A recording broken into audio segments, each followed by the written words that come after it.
ಭಯೋತ್ಪಾದನೆ ವಿರುದ್ಧ ಭಾರತದ ಹೋರಾಟ ಕಂಟಿನ್ಯೂ ಆಗಿದೆ. ಭದ್ರತಾ ಪಡೆ ಉಗ್ರರನ್ನ ಹುಡುಕಿ ಹೊಡೆಯುವ ಕೆಲಸವನ್ನ ಮಾಡ್ತಾ ಇದೆ. ನಮ್ಮ ದೇಶದ ಜನಪ್ರತಿನಿಧಿಗಳು ವಿದೇಶದ ನೆಲದಲ್ಲಿ ನಿಂತು ಭಯೋತ್ಪಾದನೆ ವಿರುದ್ಧ ಗರ್ಜಿಸುತ್ತಿದ್ದಾರೆ. ಆಪರೇಷನ್ ಸಿಂಧೂರದಿಂದ ಭಾರತಕ್ಕೆ ಯಶಸ್ಸು ಲಭಿಸಿ ನಮ್ಮ ತಾಕತ್ತು ಏನು ಅಂತ ಇಡೀ ವಿಶ್ವಕ್ಕೆ ಅರ್ಥ ಆಗಿದೆ. ಆದರೆ ಭಾರತೀಯ ಸೇನೆ ನಡೆಸಿದ ಈ ಕಾರ್ಯಾಚರಣೆ ಬಗ್ಗೆ ನಡೀತಾ ಇರುವಂತ ರಾಜಕೀಯ ಮಾತ್ರ ಇನ್ನೂ ನಿಂತಿಲ್ಲ. ಮೊನ್ನೆ ತಾನೇ ಎಐಸಿಸಿ ಅಧ್ಯಕ್ಷ ಮಲ್ಲಿಕಾರ್ಜುನ್ ಖರ್ಗೆ ಇದು ಚುಟ್ಪುಟ್ ಯುದ್ಧ, ನಮ್ಮ ಪಾಕಿಸ್ತಾನ ಎಂಬ ಮಾತುಗಳನ್ನಾಡಿದ್ರು. ಸಾಮಾನ್ಯವಾಗಿ ಇದು ಜನಾಕ್ರೋಶಕ್ಕೆ ಕಾರಣವಾಗಿತ್ತು. ಒಬ್ಬ ಕಾಂಗ್ರೆಸ್ನ ಹಿರಿಯ ನಾಯಕ, ಕಾಂಗ್ರೆಸ್ ಪಕ್ಷದ ಅಧ್ಯಕ್ಷ, ರಾಜ್ಯಸಭೆಯ ವಿರೋಧ ಪಕ್ಷದ ನಾಯಕ ಮಲ್ಲಿಕಾರ್ಜುನ್ ಖರ್ಗೆ ಆಡಿದ ಈ ಮಾತುಗಳು ಖಂಡನೀಯ ಅಂತ ಹಲವರು ಹೇಳಿದ್ರು.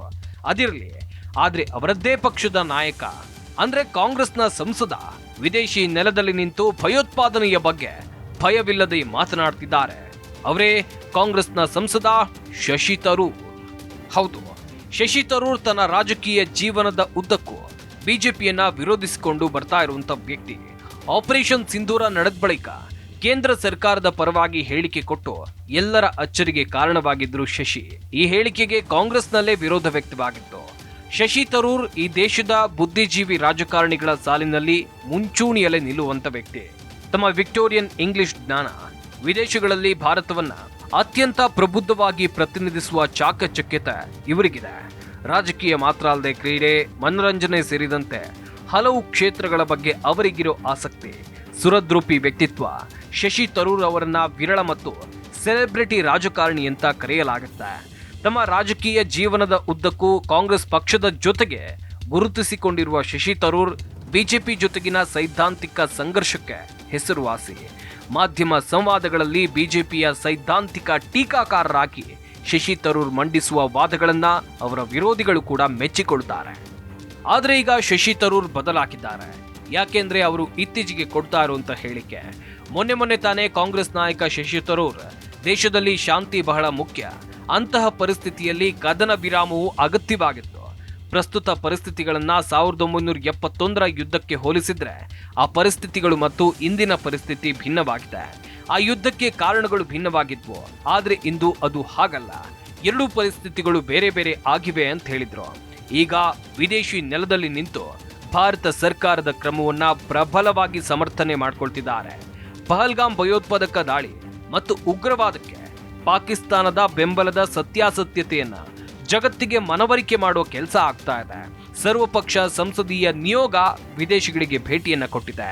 ಅದರಂತೆ ಲ್ಯಾಟಿನ್ ಅಮೆರಿಕ ರಾಷ್ಟ್ರವಾದ ಪನಾಮಾದಲ್ಲಿ ಶಶಿ ತರೂರ್ ಸದಸ್ಯರಾಗಿರುವಂತ ನಿಯೋಗ ಭೇಟಿ ನೀಡಿ ಅಕ್ಷರಶಃ ಗರ್ಜಿಸಿದ್ದಾರೆ.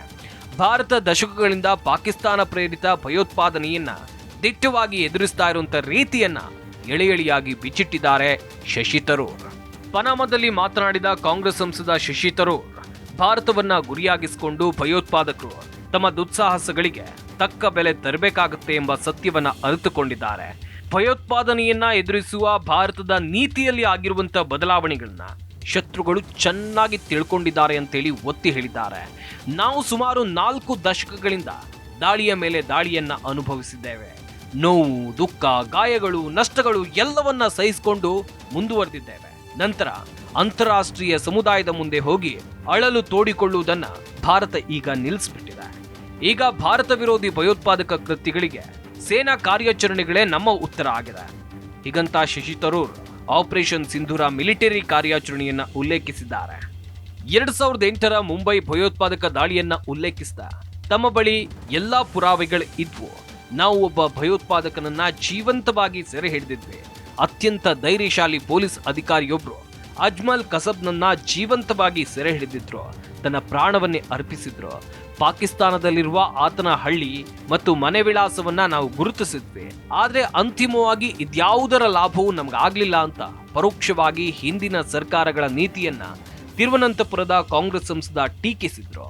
ಭಾರತ ಮಾತ್ರ ಅಲ್ಲದೆ ಪಾಶ್ಚಿಮಾತ್ಯ ಗುಪ್ತಚರ ಸಂಸ್ಥೆಗಳು ಕೂಡ ಮುಂಬೈನಲ್ಲಿ ಹಂತಕರಿಗೆ ಪ್ರತಿದಿನ ಪ್ರತಿ ನಿಮಿಷ ಸೂಚನೆಗಳನ್ನ ನೀಡ್ತಾ ಇದೆ. ಪಾಕಿಸ್ತಾನಿ ಉಗ್ರ ನಾಯಕರ ಧ್ವನಿ ಮುದ್ರಿಕೆಗಳನ್ನ ಹೊಂದಿದ್ವು. ಆದರೆ ಇದ್ಯಾವುದರ ಪ್ರಯೋಜನವನ್ನು ಭಾರತ ಪಡಿಲಿಲ್ಲ. ಈ ದಾಳಿಯ ರೂವಾರಿಗಳನ್ನ ಶಿಕ್ಷೆಗೆ ಗುರಿಪಡಿಸೋದು ಬಿಡಿ, ವಿಚಾರಣೆಗೆ ಒಳಪಡಿಸೋಕೆ ನಮ್ಮಿಂದ ಸಾಧ್ಯ ಆಗ್ಲಿಲ್ಲ ಅಂತ ಶಶಿ ತರೂರ್ ಅಸಮಾಧಾನವನ್ನು ವ್ಯಕ್ತಪಡಿಸಿದ್ರು. ಆದ್ರೆ ಈಗ ಭಯೋತ್ಪಾದನೆಯನ್ನ ಎದುರಿಸುವ ಭಾರತದ ನೀತಿಯಲ್ಲಿ ಭಾರಿ ಬದಲಾವಣೆ ಆಗಿದೆ. ಉರಿ, ಪುಲ್ವಾಮಾ, ಪಹಲ್ಗಾಮ್ ದಾಳಿ ನಂತರ ಭಯೋತ್ಪಾದಕರ ವಿರುದ್ಧ ಭಾರತ ಕೈಗೊಂಡ ಮಿಲಿಟರಿ ಕಾರ್ಯಾಚರಣೆಗಳು ಭಾರತದ ಬದಲಾದ ನೀತಿಗೆ ಸಾಕ್ಷಿಯಾಗಿದೆ. ಉಗ್ರರನ್ನ ಸೆದೆಬಡಿಯೋಕೆ ನಾವು ಈಗ ಗಡಿಯನ್ನ ದಾಟಿ ಮುನ್ನುಗ್ಗೋಕೆ ಹಿಂಜರಿಯೋದಿಲ್ಲ ಅಂತ ಸರ್ವಪಕ್ಷ ನಿಯೋಗ ಸದಸ್ಯ ಕೇಂದ್ರ ಸರ್ಕಾರವನ್ನ ಶ್ಲಾಘಿಸಿದ್ರು. ಪ್ರಧಾನಿ ನರೇಂದ್ರ ಮೋದಿ ಪರವಾಗಿ ಶಶಿ ತರೂರ್ ಹೇಳಿಕೆಗಳನ್ನ ನೀಡ್ತಾ ಇರೋದು ಹಲವರ ಹುಬ್ಬೇರುವಂತೆ ಮಾಡಿದೆ. ಭಯೋತ್ಪಾದಕರಿಗೆ ಅವರ ಭಾಷೆಯಲ್ಲೇ ಪ್ರತ್ಯುತ್ತರ ನೀಡೋದಾಗಿ ನಮ್ಮ ಪ್ರಧಾನಿ ನರೇಂದ್ರ ಮೋದಿ ಸ್ಪಷ್ಟಪಡಿಸಿದ್ದಾರೆ. ಪಹಲ್ಗಾಮ್ನಲ್ಲಿ ನಮ್ಮ ಸಹೋದರಿಯರ ಸಿಂಧೂರ ಅಳಿಸಿದ ಉಗ್ರರ ರಕ್ತ ಹರಿಸಿಯೇ ಭಾರತ ವಿರಮಿಸಲಿದೆ.